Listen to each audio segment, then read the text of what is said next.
Praise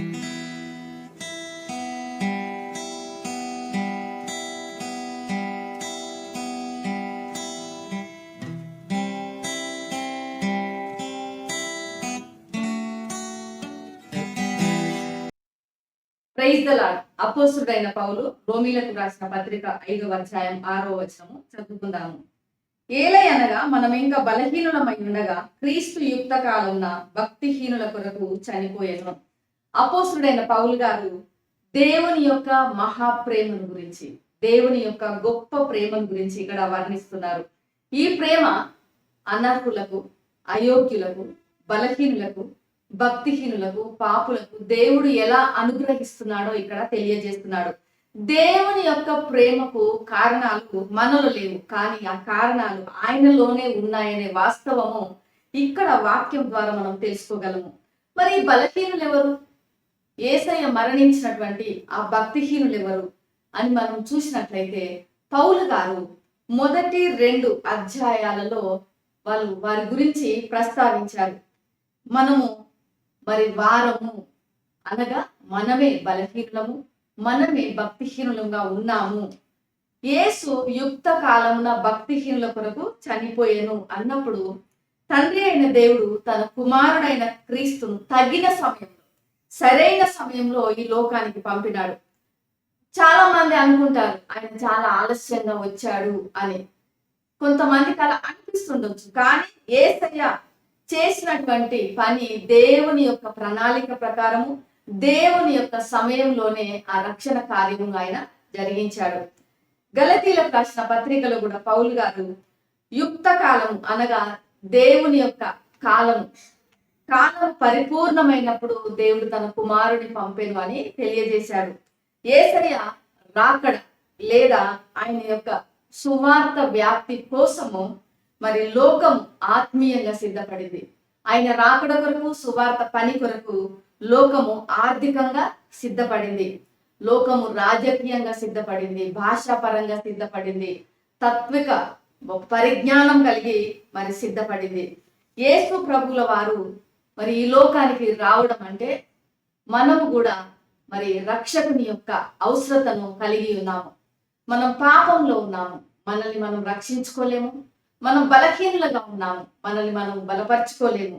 కాబట్టి మనం ఇంకా పాపులంగానే, బలహీనులంగానే, భక్తిహీనులంగానే ఉన్నప్పుడు ఆయన మనలను రక్షించటానికి, మనలను బలపరచటానికి, మనలను కాపాడుకోవటానికి, మరణం నుంచి లేవనెత్తడానికి, పాప పంకిలమైన జీవితము కలిగినటువంటి మనము పాప పంకిలమైన జీవితంలో పతనావస్థలో ఉన్నటువంటి మనల్ని లేవనెత్తటానికి ఆయన బలవంతుడుగా వచ్చాడు.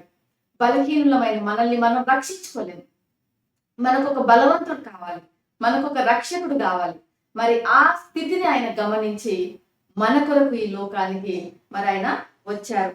అంటే ఈ యొక్క ప్రపంచంలో చాలాసార్లు మనం కొన్నిసార్లు ఏమనుకుంటాము అంటే, నేను ఈ లోకంలో అత్యంత చెడ్డవాణ్ణి అనుకుంటాము, కానీ దేవుడు ఆ చెడ్డవారి కొరకే వచ్చాడు.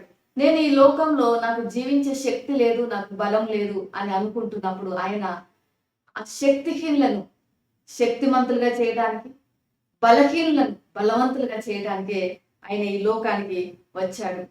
చాలాసార్లు మనం అనుకుంటాము, నేను తిరస్కరించబడిన వాడిని, నిరాకరించబడిన వాడిని, నేను ఎవరికి అక్కరలేనటువంటి వాడిని, అందరి చేత త్రోసివేయబడినటువంటి వాడిని అని మనం అనుకున్నప్పుడు ఆయన నిరాకరించబడిన వారిని అంగీకరించడానికి, తిరస్కరించబడిన వారిని చేరదీయడానికి, త్రోసివేయబడిన వారిని హక్కున చేర్చుకోవడానికి ఆయన ఈ లోకానికి వచ్చాడు.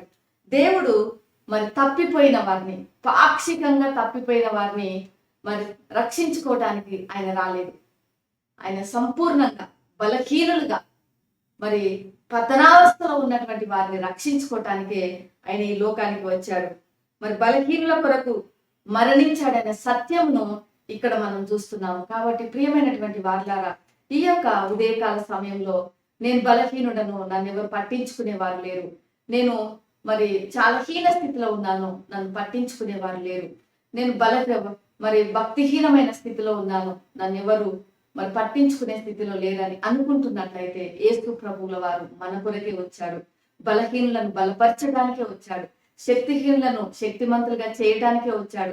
పతన స్థితిలో పడిపోయిన మానవుని లేవనెత్తడానికే వచ్చాడు.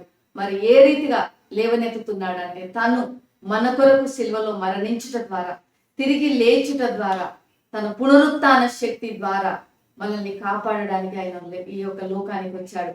యుక్త కాలంలో వచ్చాడు. కాబట్టి ఉదయకాల సమయంలో ఇది సరైన సమయం, ఇది యుక్త కాలం.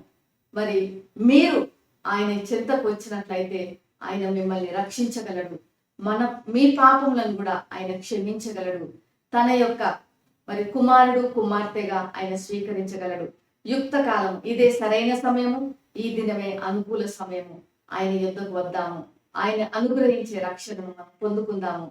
బలహీనమైన మన పక్షాన ఆయన బలవంతుడుగా ఉన్నాడు కాబట్టి మనం ఆయన బలమును పొందుకుందాము. ప్రేమ నమ్మకం కలిగిన పరలోకపు తండ్రి పరిశుద్ధుడానికి వందనాలు చెల్లిస్తున్నాను. ఈ ఉదయకాల సమయంలో నాయన బలహీనమైన మా కొరకు, అయోగ్యులమైన మా కొరకు ఈ లోకానికి మీరు వచ్చారు.